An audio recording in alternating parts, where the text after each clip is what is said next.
Եվ ինքը պոպուլիստական լոզունգներով եկավ իշխանության եւ ասեց այլևս իշխանությունը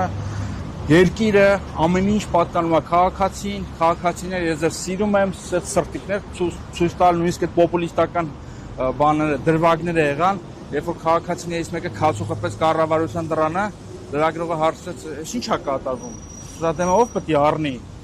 Ասաց իրանց դուրնա ջարդում են, պատկերացնում եք պոպուլիզմի մակարդակը։ Պոպուլիզմ level God էլի, ոնց են ասել։ Իսկ հիմա քաղաքացուն սպառնում են, քաղաքացուն ասում է կտարորեմ, կճղրեմ, կփշրեմ, կավիրեմ, եւ իսկապես այդ օրեր առաջ մենք դրա մասին խոսում էինք, իրանք փոքրիկ ստալինիստներ են եւ իրենց համար քաղաքացին միայն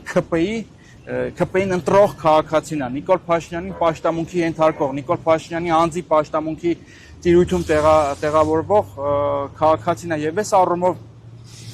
Նիկոլ Փաշինյանի վարչակազմը Հայաստանի պատմության ամենամարդաճած եւ քաղաքացիաճած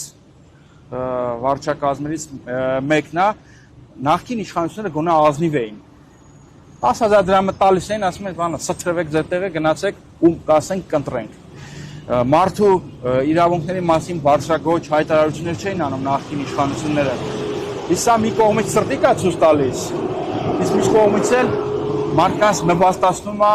կանանց է նվաստացնում, քաշքշում է, հայոյում է, ամենալկտի ձևով է իրան պահում։ Եվ պետք չի բացառել, որ այս ամենը ինչ-որ մի օր չի փոխակերպվի, այլն, այո։ Ես տեսնում եմ էվոլյուցիան եւ էվոլյուցիայի հեռանկարը նրա կերպարի զարգացման, որ այս ամեն ինչը կարող է հանգեցնել այլյան եւ ինքը պատրաստ կլինի իր իշխանությունը պահելու համար թափել այլուն։